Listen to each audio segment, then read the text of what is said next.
Ladies and gentlemen, welcome to Mic'd Up with Frank Luntz in conversation with U.S. House Majority Leader Kevin McCarthy.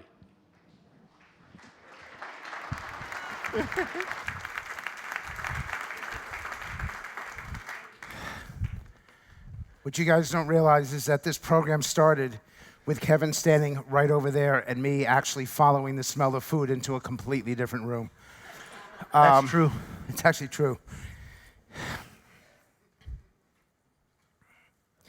I've debated how to open this, and I did not speak to you all last year, for those of you who come, because I was afraid to do so.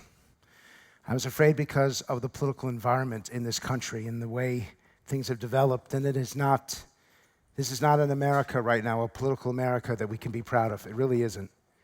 That the level of anger and rancor, the lack of respect that people have towards each other, and I don't want to be part of that.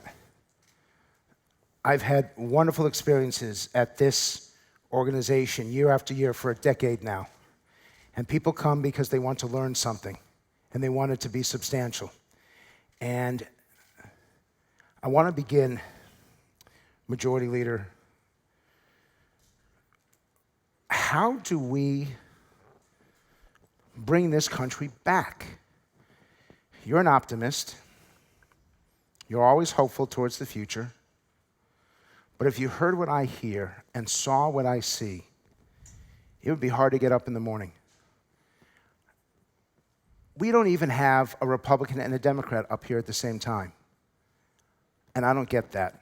Shouldn't you and Chuck Schumer be on the stage at the same time demonstrating to the people, not just in this room but across the country, that Republicans and Democrats can not only get along, but they can actually get something done? Yeah.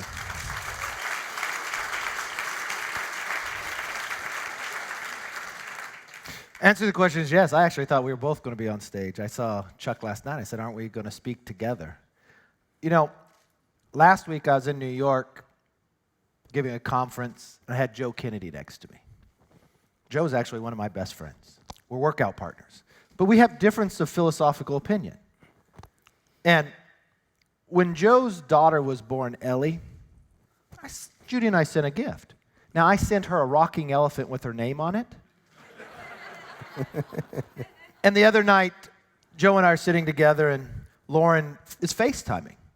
Picks it up, and there's Ellie, and they happen to be in her room, and Ellie sees me, so she runs over, gets on the elephant, and starts rocking, makes the noise.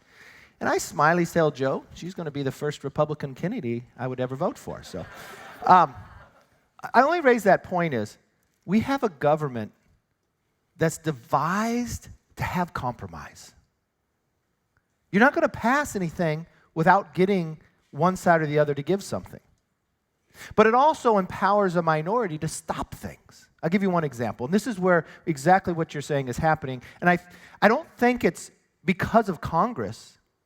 It's all of us together. We are a microcosm of society, all right?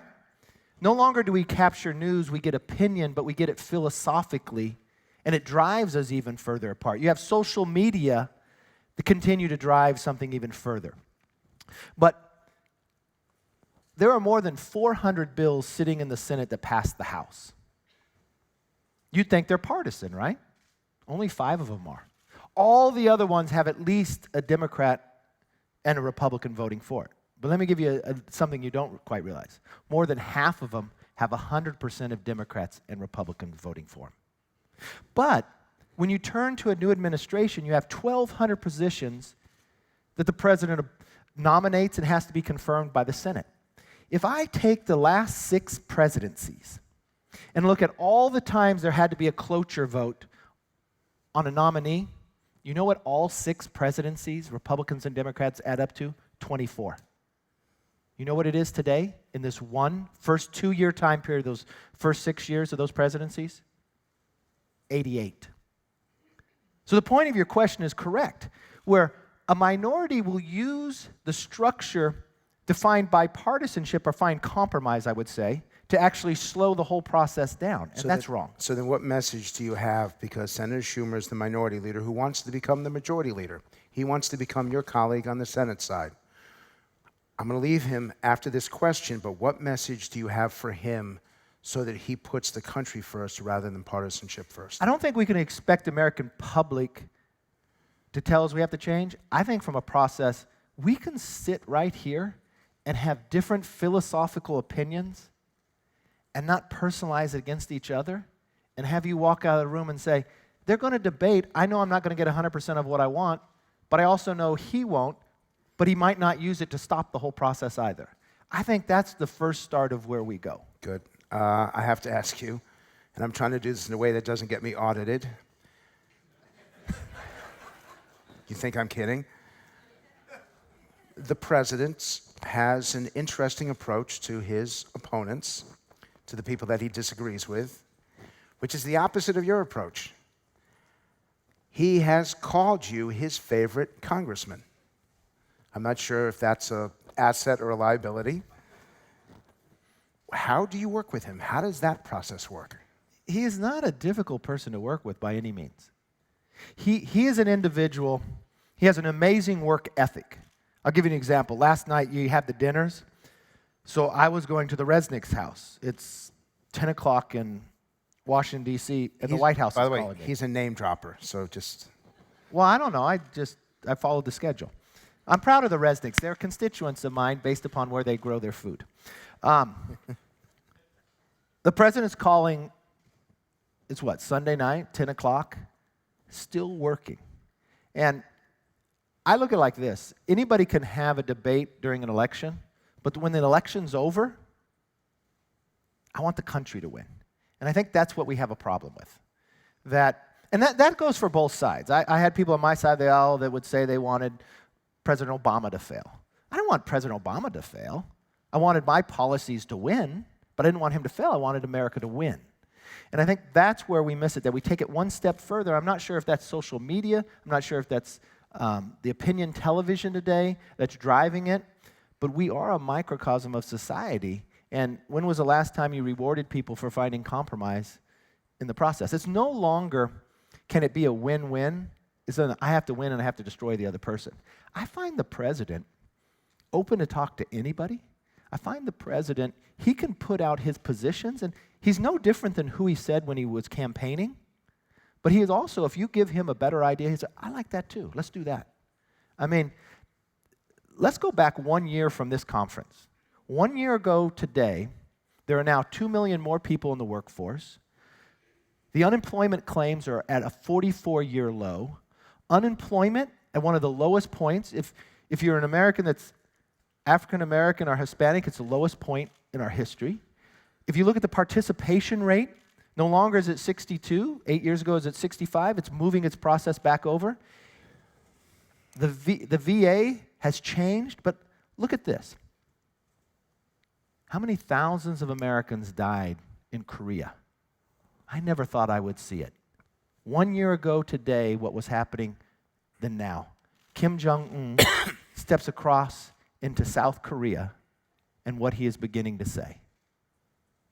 How can you not be optimistic about where we are today? But can I But ask if we you- choose to look at the negative, we can find it. Okay, but the negative is that Congress still has a horrible approval rating. If things are so good, why do only 16% of Americans think Congress is doing a good job? Because I think we have run campaigns on both sides for the last 30 years running against Washington when you want to run to actually serve. You know, it is an honorable job. I mean, I feel so honored that I get to walk into that building. It's amazing, right? And it's the challenge. You go back and forth every single week. But the idea that we can't work together, to me, is far, far away. We did tax reform. It hasn't been done in 3 decades. Let me go to one point that no one really thinks about. Human trafficking. It is horrendous. You think it's horrendous, but you think it's not happening in your backyard. It's happening in every element of America. 100,000 people are human trafficked every year. 70% of that happens because of the internet. For 10 years, we tried to stop it. You know what we just did 2 weeks ago? Backpage was the #1 site. We shut them down because we passed the bill. Craigslist shut it down. We have been making fundamental change, and that was bipartisan. but you didn't read about it on the news. You didn't see it because we emphasize other elements. And that's because maybe we want to hear the other elements instead of focusing on what's happening. But there are areas of Congress that I think you would acknowledge are broken, and sequestration is a good example. You've got members of the military in uniform sitting in front of you right now, and their lives are at stake. And when you can't get these programs on a regular basis, or you don't get the maintenance and you don't get the training, our military is hurt. And Congress could not get that done. True? They did now, but for... True in the past, but let's talk about what's happening now. It's true. We have lost more men and women in training than we have in combat in the last year. They have literally taken points where they've gone to a museum to get a part for a plane. But what we just passed, and that was the whole point of having the Omni, was getting to a working agreement that dealt with sequester. The military in the last few years had been cut by 20%. By the way, hold on one second. How many of you in this room know what sequester is? Raise your hands. This is a highly intelligent crowd. And how many know when he said the word Omni, how many know what he's talking about? Raise your hands. You realize it's like 2%, 1% of America, so this is a different crowd. Okay, so the military, because of sequester, was cut by more than 20%, but the world did not become 20% safer. So we felt that we had to make a fundamental change. So even though the House passed all of our appropriation bills, the Senate did none, we had to come to a negotiation. You could not fund more money into the military, which on my side of the aisle we really wanted to, without doing something on the discretionary side, the rest of it, non-military. So we made an agreement. And in that agreement, we moved forward. You heard a lot about it. You said, oh my God, the spending has gone crazy. Let me give you one little fact. In 2010 was the election, my party took the majority, so in 2011 is when we started. If you take the funding today of government and you take it on the discretionary, not the mandatory, it is lower today than it was in 2010. But the interest on the debt has gone up, mandatory spending has gone up. Those are automatic things that are happening, that happen even if government shuts down.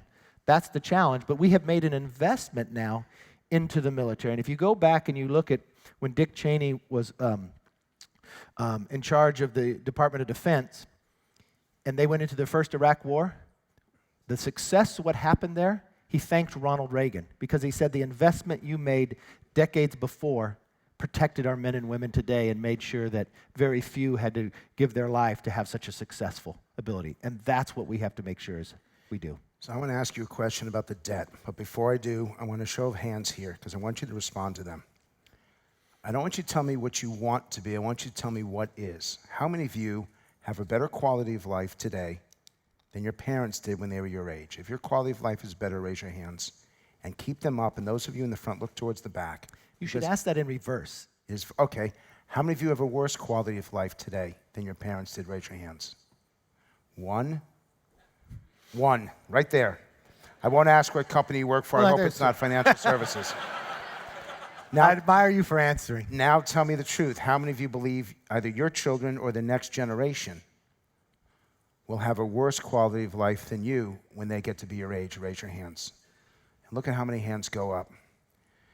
That's not good. Is the political system working so that that doesn't happen? And that's the general question. And the specific question is, my God, look what you've done to the debt. Well, I can sleep well at night because I know I've done something that put the trajectory on a different path.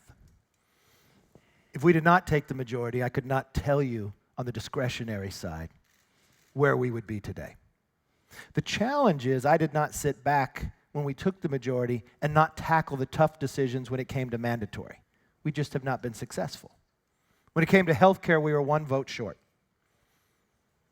When you look at Social Security, you look at Medicaid, you look at, it was Medicaid when we dealt with health care and Medicare. You cannot solve those problems by one party. Last time they dealt with Social Security under Ronald Reagan, they came together on both sides. I almost believe, and it's kind of the dysfunction of government of why we can't get here because one side wants to blame the others. After the peace dividend, when the Soviet Union collapsed, we created something called the BRAC, the Base Realignment and Closure, because we had devised our whole military in a battle with the Soviet Union, and now that had changed, so we had to restructure. But if you went in and just wanted to make a single vote, the member is going to try to, she or he, defend their one base. But if you put a commission together that look at everything and take the whole decision up forward, and you had to vote on it all up or down, I think we need to create a BRAC for what we're going to do to protect the future. And I think we have to put teeth to it.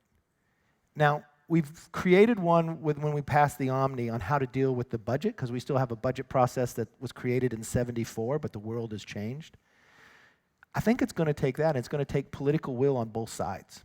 And you're not going to have to sit back and worry, well, will I get reelected next time? You're really going to have to look at, this is what's going to put America on a much different path. And it will protect people for the future. And you can promise everybody that's currently, what we have done in our budget, if you're 55 years or older, you're going to get exactly what everybody promised you. But in the past, there's nothing, if it's not going to be there for you, we're going to promise you they're going to have an option. And those are the decisions we have to make. But the longer we wait, there are some people, they'll say, wait till you hit the financial crisis, because then it's really not a political decision.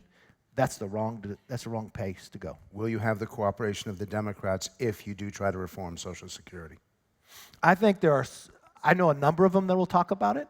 What you really need is the leadership to be willing to do it as well. Then I hope that someone asks Senator Schumer the same question. A couple policy questions before we turn this over to the senator. It looks like there's going to be some changes to Dodd-Frank. Obviously, there are people here who are interested in the financial services industry. What changes are most likely to happen before the next election?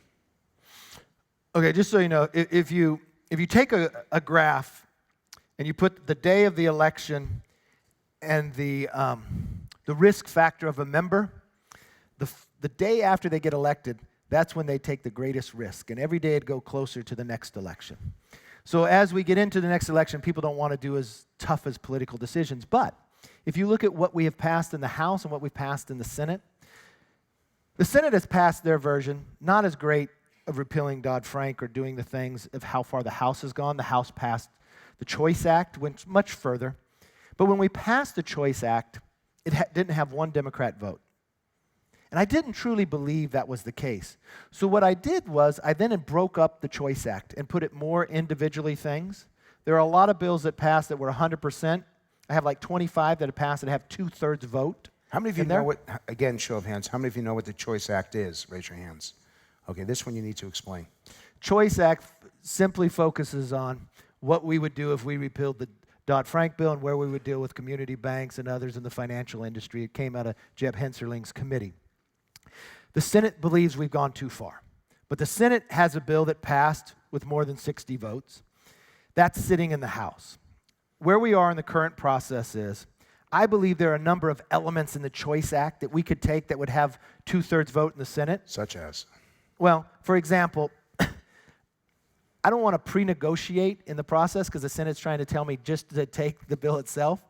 I want to have Jeb Hensarling, he's going through the process right now, tell me what elements of his bill the Senate can take, and that might be a great question for Schumer, and if they can move along theirs, we'll simply take theirs, move that to the White House, and they could move theirs that we have passed onto the White House as well. And this sounds like an Abbott and Costello routine, actually. No, it is how the process works, and it's a willingness of both sides that want to get it done. And I think we are within a month of getting it both done. What I'm finding from the Senate is saying, even though the House passes bills that have 100% vote, I can't take any of that up. But we finally passed one bill in the Senate that had 2/3. You have to take it exactly as is.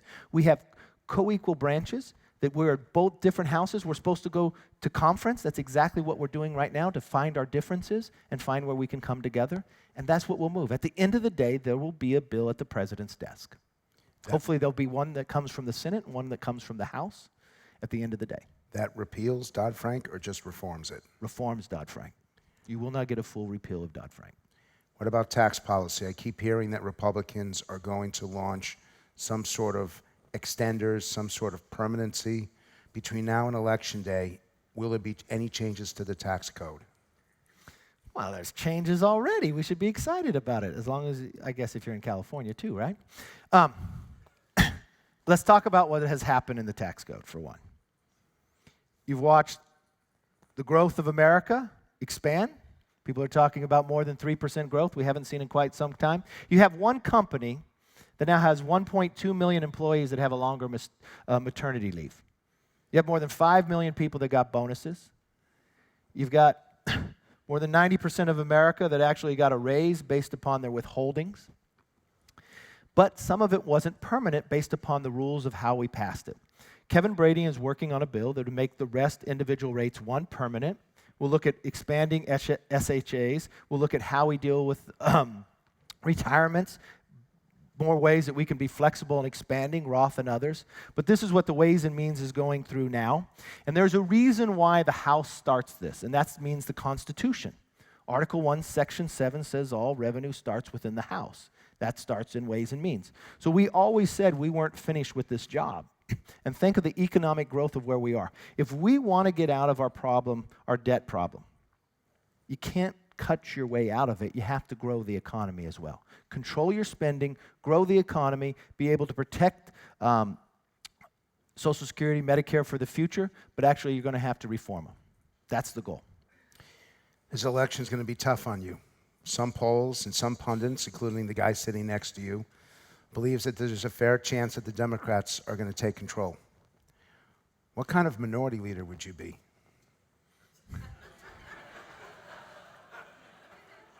I don't believe we'll have that option, all right? Okay, what Frank wants to say, he says, history is against us. That's true. Only 2 times in modern history, meaning from World War II, has the party in power, the party that has the White House, gained seats in an off year. 2002 and 1998. 2002 won't repeat itself. That was after 9/11. I think it was a different time in the country. 1998 is kind of interesting. I actually went to Camp David in January, sat with the president. I did some research and laid a few things out. In 1998, Bill Clinton was president. Not quite sure where the Senate, were you in the House or the Senate at the time? Just elected to the Senate.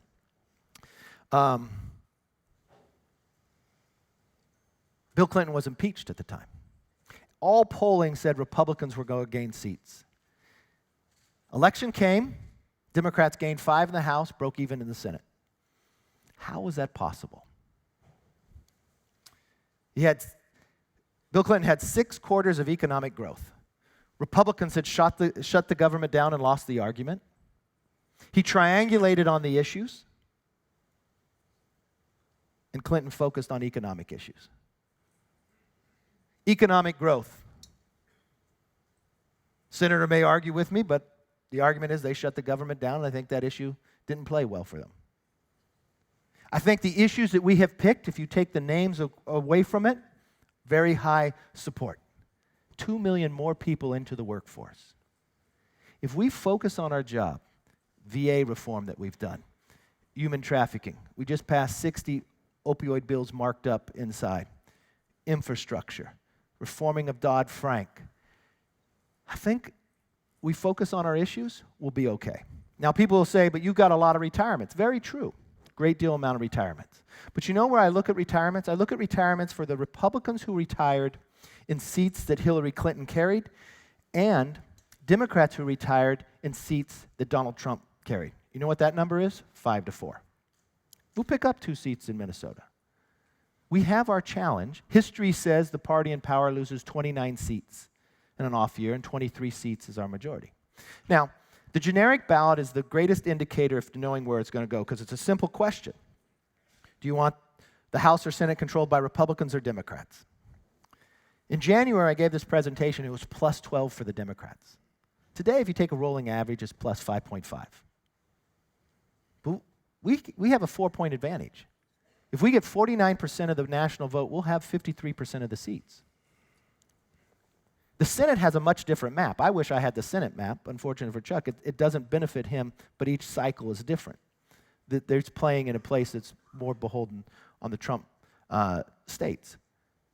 I know what the odds say, but I'd much rather be sitting where we are than where they are. We'll have a new leadership team. They'll have the same. 2 final questions, and then we will turn it over. The first one is a personal one. And wherever I travel, last year I was in 29 states, I heard so much anger and so much frustration, disrespect, the demonization of politics. But I actually want you to address this to the global audience, because many people are watching, and there's probably a fourth of the people here are not from America. We used to be a shining city on the hill. How do we get there again? Okay, I mentioned this the other night. When I was getting my MBA, we would do SWOT analysis. Strength, weakness, opportunities, and threats. Now, it was decades ago. You start with your strengths to see if you're strong enough to overcome your current weaknesses. Are the future opportunities great enough to overcome the future threats? It seems like in America today, we look to our weaknesses first. It's kind of like being the professor that only want to put a red mark on your paper where you're wrong and not look where you're right. We just passed tax reform, hasn't done in 3 decades. We've got economic growth from it. We've got more people in the workforce. We've got the participation rate rating higher. We got the unemployment claims at a 44-year low. And yet we're so angry. Yes. You know why? Because we're focusing on the wrong items. You used to have a point where you would look to not what's good for you, but what's good for the country. We used to reward people for the idea that you work together in the process. So this is a moment for a little adult supervision. People can be angry and they have a right to be. But if we continue to govern in a manner in which is respectful, I think we'll turn the tide. No one said this job is going to be easy. And I go back to what Winston Churchill said. You can always count on Americans to do what's right after they exhausted every other option. I think we're there. And the final question, Senator Schumer's in the front row. When my mother passed away a couple of years ago, he was the first United States senator to call and give me condolences. And not the Republican, Senator Schumer, and I'm grateful for that. But he should be up here with you. The two of you should be up here together discussing it the way the world community and the Americans deserve, side by side, getting things done. Do you have anything you want to say to Senator Schumer before we depart? Look, I know what the press tries to play. There are many times the senator and I will be talking on the phone. Now, I'll be the first one to tell him. And we're going to disagree, and he'll be a little New York on me, get mad at me, and talk with him. I remember this. It was right before the shutdown. And we were discussing one issue, and I told him, look, I want to get this issue done, and I think immigration needs to get done. And it's going to take a push on both sides. But I believe there's a will, and I believe there's an opportunity, and I believe the structure of where we currently are, where unemployment is, we need to get it done, and we need to get people out of the workforce back into the workforce. There's a lot of things we can do. And he was upset, and he said, if something doesn't happen, I'm going to shut down. I said, look, I've been there before. Let me give you a little wisdom. It didn't work for us, and it probably won't work for you. And I think we've gone through that mesh that I think we should be on the stage. And if we're on the stage together, you won't find any personal attacks to one another. We'll have differences of opinion. We don't have differences in this country because of parties. We have parties because we have differences. That's okay. That's what the founders believed in, and that's what works. But the time when you start taking it personal, the time when you stop accepting the outcome of elections, the times when you drag elections on further, that is when it's wrong. And I think that is what we have to lead to show that's not true. Tomorrow at 3:45, we'll have an extended conversation about politics, corporate, economic, language, social policy. But for now, please join me in saying thank you to the House Majority Leader, Kevin McCarthy. Thank you.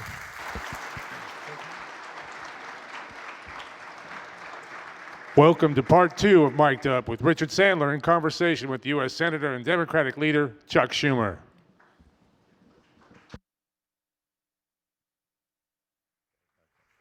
Which one are you? Which one are me? Okay, that one.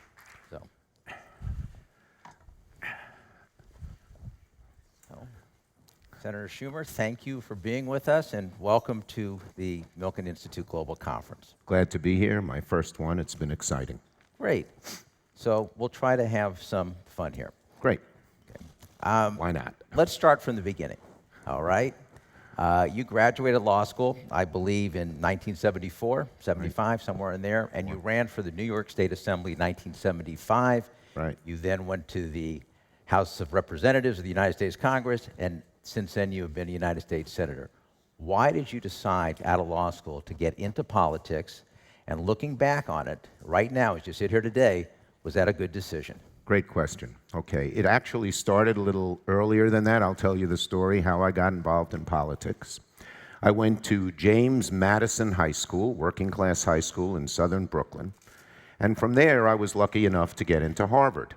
Almost no one from James Madison went to Harvard back then. I got in for two reasons. One, I was a decent, not great, basketball player. Our team at Madison wasn't that good. Our motto was, we may be small, but we're slow.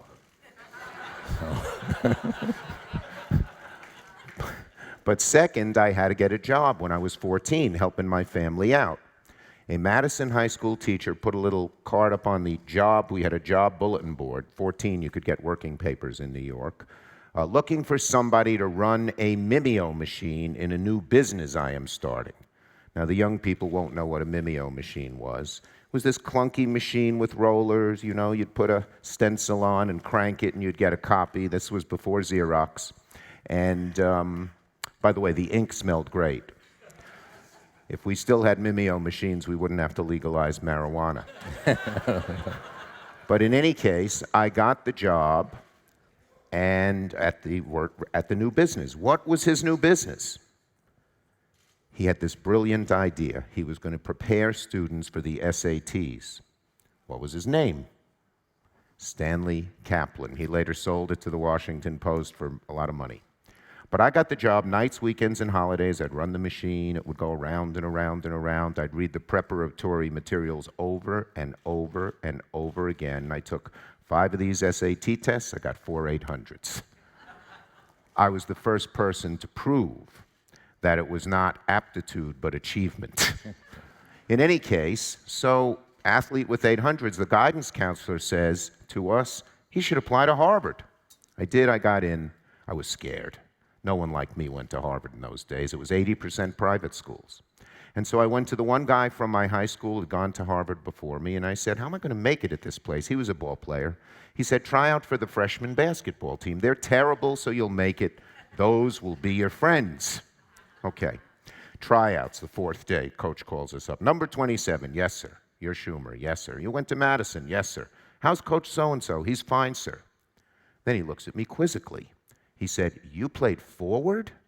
I said, yes, sir. He said, how tall are you? I said, I'm 6'1", sir. He said, can you dribble? I said, that's not my strong suit, sir. He said, go home. I was distraught, wrote my mom a note saying, I'm a flop here already, I'm coming home Monday, should go to Brooklyn College. That night, this is fate. There's a Yiddish word for it, beshert, God's hand. Beshert, someone knocks on my door. How would you like to join the Harvard Young Democrats? We are working for a man named Eugene McCarthy, who's running in the New Hampshire primary against Lyndon Johnson on the basis we shouldn't be in Vietnam. Well, I didn't have a political bone in my body. I didn't know if I was a Democrat, Republican. But I was against the war. I said, okay. Next day, I get on a bus with a whole bunch of kids from the whole Boston area, and we go up to New Hampshire. I loved it. It was like sports. You'd divide up neighborhoods and knock on doors. We'd make our own leaflets. In fact, the McCarthy campaign was so ramshackle that by my 3rd month, I was made the deputy campaign manager of one of the small offices in southern New Hampshire because they had 2 Mimeo machines, and I knew how to work them. But if you remember your history, McCarthy didn't quite win the New Hampshire primary. He said he came very close, like 3 points, I think. And Lyndon Johnson, in a rare act of humility, a week later says, I am not going to run again. The public's against me. And I said to myself, wow, a ragtag group of students and other assorted nobodies topples the most powerful man in the world? What a system we have. This is what I want to dedicate my life to. And at that point, I decided I wanted to get involved in politics. And, you know, my father had a little exterminating business. He hated his job. But I don't regret it for a day. I love my job. And I'd say one other thing about that McCarthy campaign that relates to today. I never saw such energy on the streets and with the public as I did back then in the Vietnam War days until today. And I would say, in reference to what my good friend, Leader McCarthy said, that energy today is going to lead Democrats to take back the House and Senate. I really believe both of those things will happen. No, thank you. But talking about where we are today and the energy, Yep. another thing that we just heard in the prior session here is about the partisanship and the anger in this country. Yep. There's been a lot said about it. We had a President, George W. Bush, who said, "I'm a uniter, not a divider." Right. President Obama said, "There's no red states, there's no blue states, there's just a United States." Right. But we're as divided, I think. Wait a second. What did Donald Trump say about that? Basically. We're going to find out what Senator Schumer says about Okay. that, okay?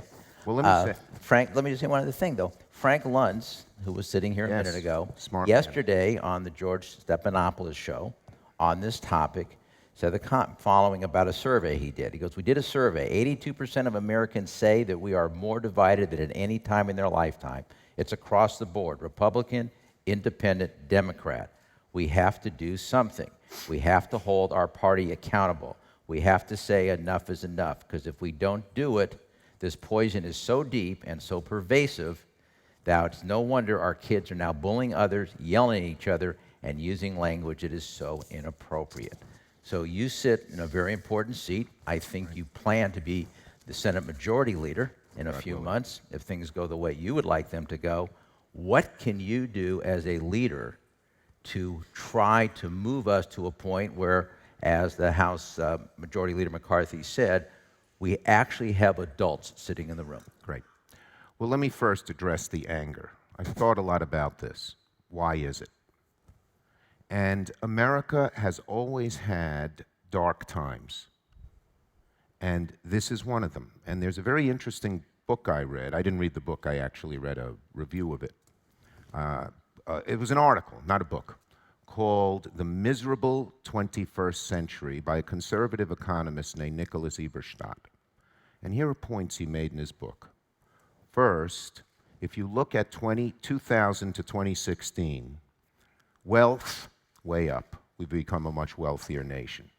Growth, Mets and Mets, 2%, not terrible, not great.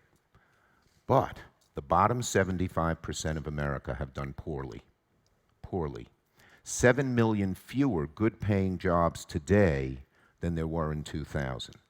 Median income on a real level is lower than it was then.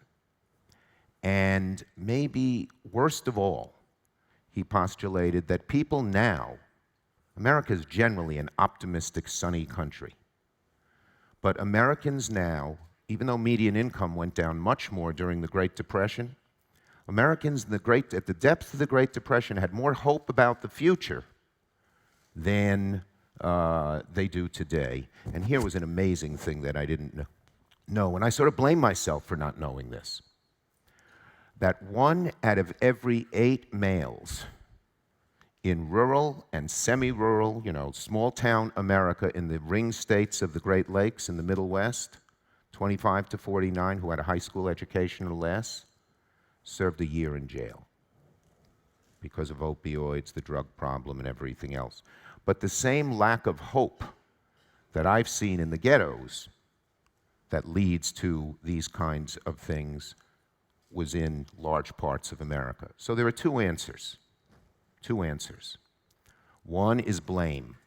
And we've had history, times in America, when you have something wrong, you blame other people. Blame them, blame this. I would say, like when Donald Trump blames immigrants, it has very little to do with the problem. But large numbers of people accept that wrongly. The other way out is the positive way out. Show people a path. Give people hope. And that's what we Democrats have as an obligation as a party, but the Congress as a whole has an obligation to give them hope and show them that there is going to be a better future, which I believe there will be. And ultimately, I believe in the American people. The American people are fundamentally an optimistic, sunny, non-ideological people. They believe in the American dream. They want the American dream to be true. The lady in the harbor, I see her out my window in Brooklyn, where I live. And if you ask the average American, what is the American dream to you? They wouldn't put it in sort of professorial type fancy language. They'd put it very simply. They'd say, the American dream to me is if I work hard, I'll be doing better 10 years from now than I'm doing today, and my kids will be doing still better than me. That's our obligation. That is our obligation, to give them some real path, a positive path, not a divisive negative path to the future. So as we talk about blame, obviously in Congress, everybody blames everybody else. This goes on daily. The last statistics I saw showed that the approval rating for Congress is at 18%. Right. The disapproval rating is at 75%. So what is the responsibility of your House, of the Senate today, to show hope to people, as you said, whose lives are worse than they were 15 years ago? Well, first we have an obligation to look at what the problems are and figure out some positive solutions. And obviously the parties are divided on that. But still, we have an obligation to do it and then try to come together on the things we can. So some of the things that we are looking at as a party is this. One of the great problems in rural and small town America, here we are in California, 1/3 of rural America has no access to broadband. When you have no access to broadband, you can't attract businesses to your region. It's hard to teach in the schools. I've talked to teachers in rural areas. Without the internet, they can't function very well. And you're missing out on a lot of what's going on in the country, Netflix or whatever. So we are proposing, we as a Democratic Party are proposing, we say Franklin Roosevelt proposed in the 1930s that every rural home get electricity. And the government would help do that. If you just rely on the free market, these 1/3 of rural homes that don't get broadband will never get them because the last mile is not profitable, although the external benefits to the country, if we had it, would be enormous. We propose that we make that happen. Here's another one. There are large numbers of jobs, good jobs, that are going unfulfilled, particularly in the middle-sized, smaller cities and rural areas. And yet there are huge numbers of people who don't have jobs or good-paying jobs. We have to change the way we train people. And I believe in an apprenticeship system like the German system, somewhat like the German system. So let me give you an example. In upstate New York, which is a lot like the rural Middle West, and I spend a lot of time up there, there's a desperate shortage of welders. Welders, okay? In my day, a welder was just a visor and a blowtorch. But because of technology, it's gotten far more effective. But you have to weld at a certain exact temperature for a certain amount of seconds, different amounts of time depending on the materials. The bottom line is you need algebra to do it. And most of these kids don't know algebra. Why? In part because when they learn algebra in the schools, it's abstract. What do I have to learn this for? But second, a huge percentage of the algebra teachers in our schools today have no background in algebra or in math. They're the English teacher who taught in the school for 10 years, and then the algebra teacher retires, and the principal says, Mr. Smith, Miss Jones, here's the algebra book. Go learn it. You're teaching it in September. We don't have an algebra teacher. That teacher is not really interested in algebra, may not know it well. And this is different than it was 30 years ago, because 30 years ago, women, glass ceiling, taught. Now, thank God, they can do lots more things, but any math major who gets out of college can make $70,000 in the private sector and only make $30,000 as a teacher. So what we're proposing is two things. First, we think we should pay math and science teachers a lot more. We'll disagree on that one. But second, we're proposing that we give a large tax credit to companies that train workers, provided, and it's a deep credit, so they would hardly pay for it at all. These companies of 50, 100, 200 people can't afford to do this on their own. Big companies can. And we propose that once they get that tax credit, they employ the worker in a decent paying job for a period of time, barring a contraction of the company. What happens in other countries and in some places where this has been tried, the kids learn algebra at the company. Why? A, it's not abstract, I'm learning a skill, but B, I'm going to get a good paying job if I learn this stuff.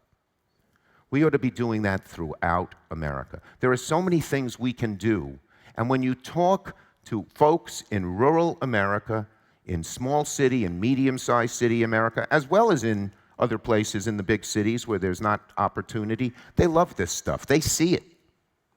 These are the kinds of things I think we must do. It's good to talk about bipartisanship, but there's got to be specific programs that lead to a path, because bipartisanship in the abstract and not getting anything done and just, isn't going to work. We need specifics, and we need ideas. And we look to people like in this audience to come up with some good ideas. We're hardly the fount of wisdom. So that reminds me of a couple years ago, Senator Orrin Hatch was here at the conference talking about his close relationship with Senator Ted Kennedy. Yes. And how they worked on things together, though they had such philosophical difference to get things done. And it also reminds me of, at the funeral of Ted Kennedy, his son, Ted Jr., was commenting on things he learned from his father. Yeah. And said, my father taught me to even love Republicans.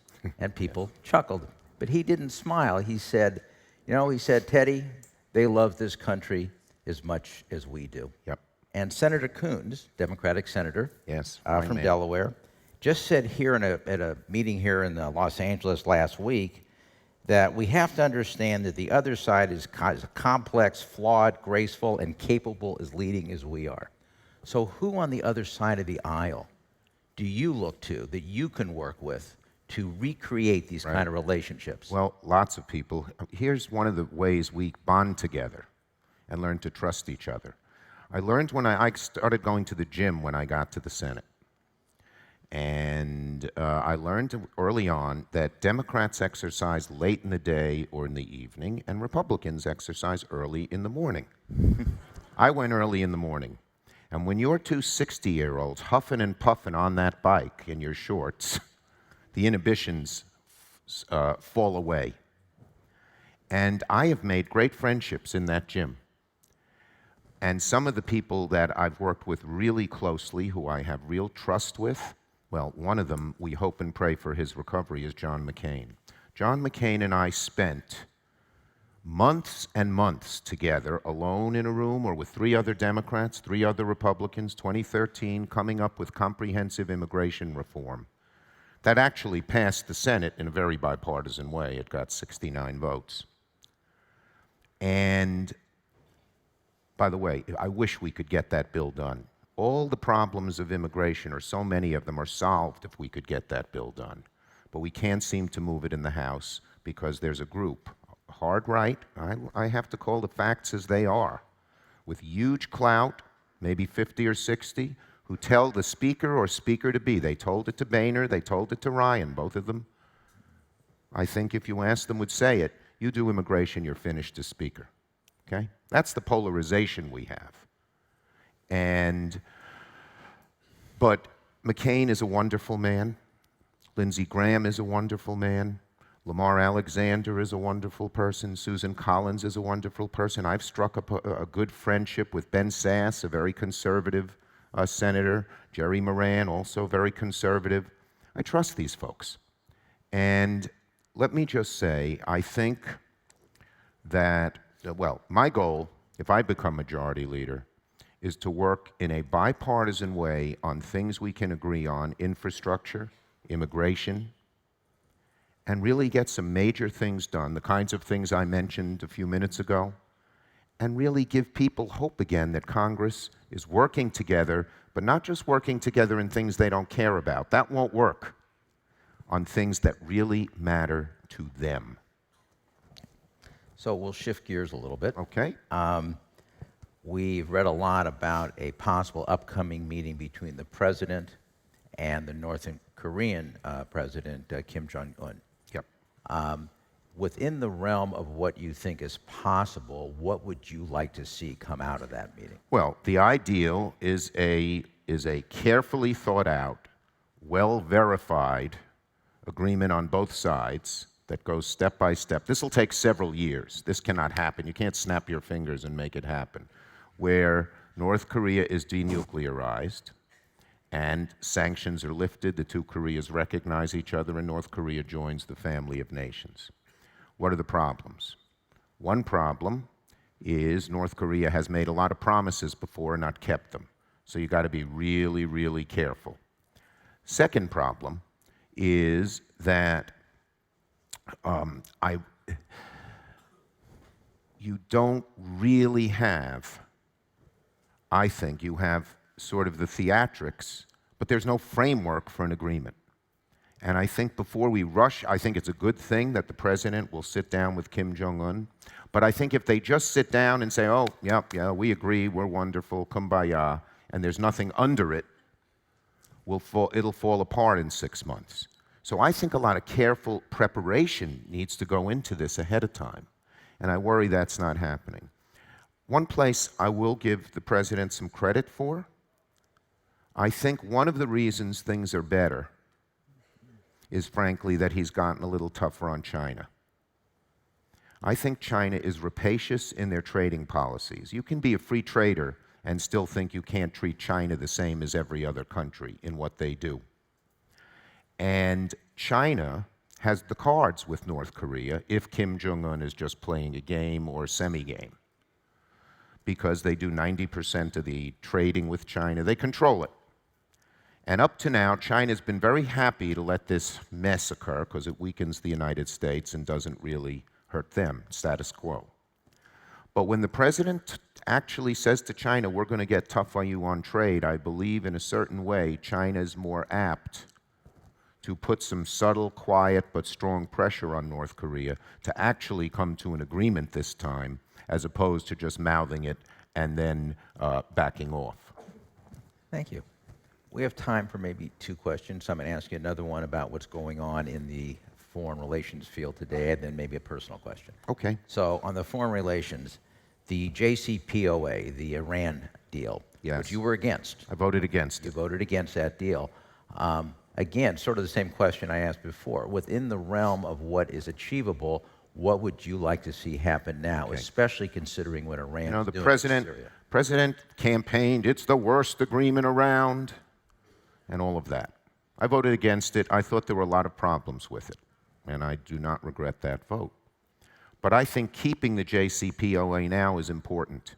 And if you talk quietly to some of the foreign policy leaders in this administration, General Mattis, who I have a huge amount of respect for, Secretary Mattis, has said it would hurt the United States security to undo the agreement now. I hope the president is listening to him.